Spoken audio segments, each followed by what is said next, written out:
கர்த்தருடைய பரிசுத்த நாமத்திற்கு மகிமை உண்டாகட்டும். 2026 ஆண்டின் ஏப்ரல் மாதத்தின் முதல் நாளிலே உங்களை காணும்படியாக தேவன் செய்த நல்ல கிருபைகளை நினைத்து கர்த்தாதி கர்த்தரை ஸ்தோத்திரம் பண்ணுகிறேன். இதுவரைக்கும் ஆதரவாய் இருந்த ஆண்டவர் இன்னும் ஆதரவாய், இன்னும் பெரியவராய், இன்னும் சிறந்தவராய் நமக்கு காணப்படுவார் என்பதிலே சந்தேகமில்லை. இந்த மாதத்திற்கான கர்த்தருடைய ஆசீர்வாத வசனம் யோவேல் தீர்க்கதரிசன புஸ்தகம் 3ஆம் அதிகாரம் 16ஆம் வசனம் வாசிக்கிறேன், கேளுங்கள். கர்த்தர் சீயோனிலிருந்து கர்ஜித்து எருசலேமிலிருந்து சத்தமிடுவார். வானமும் பூமியும் அதிரும், ஆனாலும் கர்த்தர் தமது ஜனத்துக்கு அடைக்கலமும் இஸ்ரவேல் புத்திரருக்கு அரணான கோட்டையுமாய் இருப்பார். நான் ஆங்கிலத்தில் வாசிக்கிறேன், கேளுங்கள். The Lord also shall roar out of Zion and utter his voice from Jerusalem, and the heavens and the earth shall shake. For the Lord will be the hope of his people and the strength of the children of Israel. எனக்கு அருமையான தேவனுடைய பிள்ளைகளே, யுத்தங்களின் செய்திகளையும் கேள்விப்படுவீர்கள் என்று சொல்லி நாம் இன்றைக்கு அநேக காரியங்கள் அப்படியாக கேள்விப்பட்டு கொண்டிருக்கிறோம். அதனாலே வருகிற பஞ்சங்கள், பயங்கரங்கள் இந்த உலகத்தை எல்லா பகுதிகளிலும், இந்த யுத்தத்திற்கு சம்பந்தமில்லாத நாடுகளும் பாதிக்கப்படத்தக்கதாய் அது மூடி வருகிறது. இருள் ஜனத்தை மூடும், காரிருள் தேசத்தை மூடும் என்று சொல்லி வேதவசனம் சொல்லுகிற காரியங்கள் இன்றைக்கு நிறைவேறி கொண்டிருக்கின்றன. எருசலேமுக்கு விரோதமாக, இஸ்ரேல் ஜனங்களுக்கு விரோதமாக நாடுகள் எழும்புகின்றது. எருசலேம் இஸ்ரேல் என்று சொன்னால் இப்பொழுது இருக்கிற நாட்டை நான் சொல்லவில்லை. எருசலேம் இஸ்ரவேல் என்று சொன்னால் எருசலேமின் வாழ்வு, இஸ்ரவேலின் அந்த புத்திர சுவிகாரம், இவைகளை பெற்றுக்கொண்ட ரட்சிக்கப்பட்ட ஜாதியைத்தான் நான் உங்களுக்கு சொல்லுகிறேன். அருமையான தேவனுடைய பிள்ளைகளே, இந்த ஜனத்துக்கு கூட விரோதங்கள் கடந்து வருகிறது. ஆனால் கர்த்தர் சொல்லுகிறார், கர்த்தர் சீயோனிலிருந்து கர்ஜித்து, அவருடைய கர்ஜனை சிங்கத்தின் கர்ஜனை போல காணப்படும். அவருடைய கர்ஜனையை கேட்கும் போது எதிரிகள் நடுங்குவார்கள். ஒரு சிங்கம் கர்ஜிக்கிறது என்று சொன்னால் மற்றவர்களை குஷிப்படுத்துகிறதற்காக அல்ல, அது இறை தேடி அல்லது மிரட்டி அது கர்ஜிக்கிறது என்பதை நாம் பார்க்கிறோம். ஒரு ஆட்டு மந்தையில ஒரு சிங்கம் உள்ளே கடந்து வருகிறது என்று சொன்னால் அந்த ஆடு பயப்படாது. காரணம், அதைவிட பெரிய ஒருவர் உண்டு, அதனுடைய மேய்ப்பர். அதுபோல தேவனுடைய பிள்ளைகளே, இந்த உலகத்திலே சத்ருவானவன் கர்ஜிக்கிற சிங்கம் போல கடந்து வந்தாலும், வெள்ளம் போல சாத்தான் வந்தாலும், ஆவியானவர் கொடி பிடிப்பார். வெற்றி நமது பக்கத்திலே இருக்கும். சிங்கம் கர்ஜிக்கிறது, யார் பயப்படாதிருப்பான்? கர்த்தராகிய ஆண்டவர் பேசுகிறார், யார் தீர்க்க தரிசனம் சொல்லாதிருப்பான்? இந்த புதிய மாதத்துல கர்த்தர் நமக்காக கர்ஜிக்கிறார். நம்மை பாதுகாக்கிறதற்காக, நம்முடைய எதிர்காலத்தை பாதுகாக்கிறதற்காக அவருடைய சத்தம் எழும்புகிறது. தேவ பிள்ளையே, வெளிப்படுத்துகிற விசேஷம் 5ஆம் அதிகாரம் 5ஆம் வசனத்தில் எப்படியாய் சொல்லப்பட்டிருக்கிறது, அப்பொழுது மூப்பர்களில் ஒருவன் என்னை நோக்கி, நீ அழ வேண்டாம், இதோ யூதா கோத்திரத்து சிங்கமும் தாவீதின் வேறுமானவர் புஸ்தகத்தை திறக்கவும் அதன் 7 முத்திரைகளை உடைக்கவும் ஜெயங்கொண்டிருக்கிறார் என்று நாம் பார்க்கிறோம். ஜெயம் அவருடையது.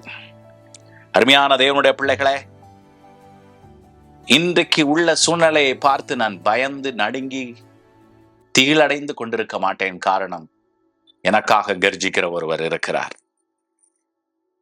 நாம் அமைதியாய் இருப்பது போல எதிரி சிந்திக்கலாம், ஆனால் எனக்காக கர்ஜிக்கிறவர் ஒருவருடைய சத்தத்திற்காக நான் காத்திருக்கிறேன் என்று நீங்கள் முழங்குங்கள்.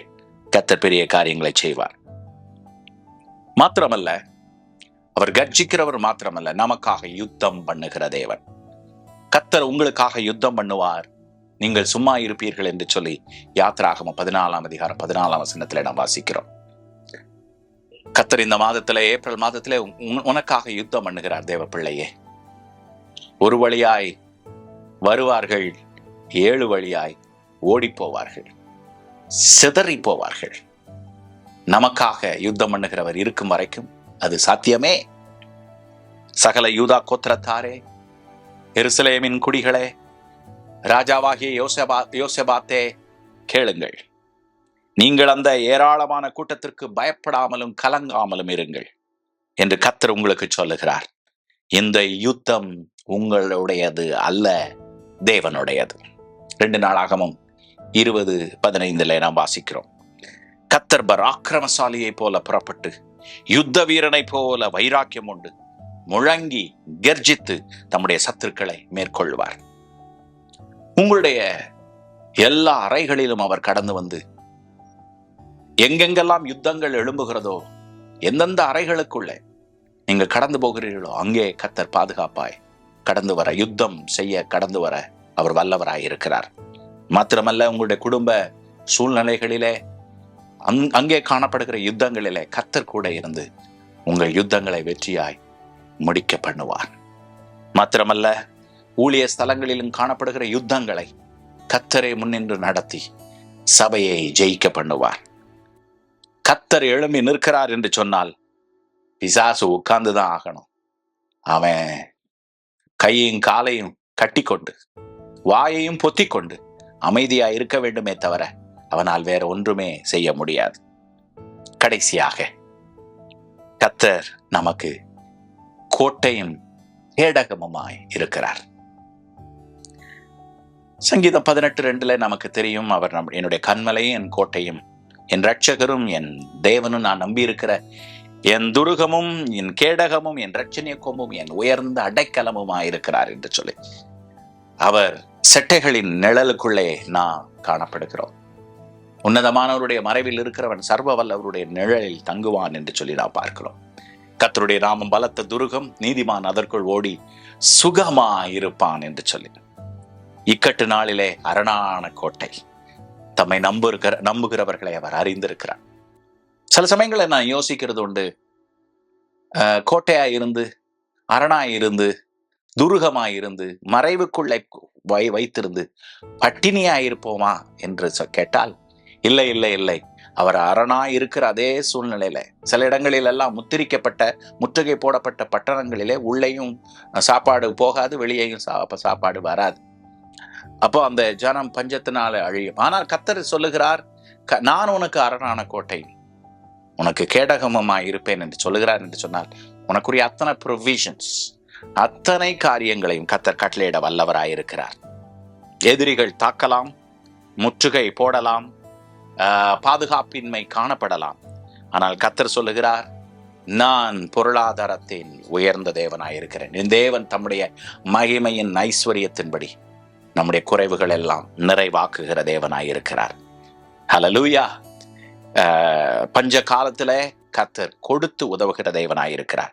கர்த்தர் எலியாவை கொண்டு சொன்ன வார்த்தையின்படியே பானையிலே மா செலவழிந்து போகவும் இல்லை, கலசத்தின் எண்ணெய் குறைந்து போகவும் இல்லை என்று சொல்லி 1 ராஜாக்கள் புஸ்தகம் 17 அதிகாரத்துல நாம் வாசிக்கிறோம். ஆகினால ஒருவேளை இந்த ஏப்ரல் மாதத்துல யுத்தங்கள் கடுமையாய் கொடுமையாய் தேசத்திற்கு விரோதமாய் அல்லது பொருளாதாரத்திற்கு விரோதமாய், குடும்பத்திற்கு விரோதமாய், ஊழியத்திற்கு விரோதமாய் வரலாம். ஆனால் ஒரு காரியம் நீங்கள் சந்தோஷப்பட வேண்டும், கர்த்தர் எனக்காக இருக்கிறார். அவர் எனக்காக முழங்குவார், எனக்காக யுத்தம் பண்ணுவார், என்னை காத்து கொள்வார், தம்முடைய சகலவற்றையும் கொடுத்து என்னை ஆசீர்வதிப்பார் என்று சொல்லி நாம் உறுதியாயிருப்போம் என்று சொன்னார். ஜெபத்திலே நீங்கள் தரித்திருப்பீர்கள் என்று சொன்னார். நிச்சயமாய் கர்த்தர் அவர் தம்முடைய வாக்கு தத்தத்தை நிறைவேற்ற வல்லவராயிருக்கிறார். ஹல்லேலூயா. ஆகினால அவர் என் சத்துருக்களுக்கு முன்பாக எனக்கு ஒரு பந்தியை ஆயத்தப்படுத்தி என் தலையை எண்ணெயால் அபிஷேகம் பண்ணுகிறார். என் பாத்திரம் நிரம்பி வழிகிறது என்கிற நிரம்பி நிரம்பி வழிகிற அனுபவத்துல கர்த்தர் நடத்த போகிறார் என்கிற ஆசீர்வாதத்தை உங்களுக்கு கூறி ஜெபிக்கிறேன். என்னோடு கூட சேர்ந்து ஜெபியுங்கள்.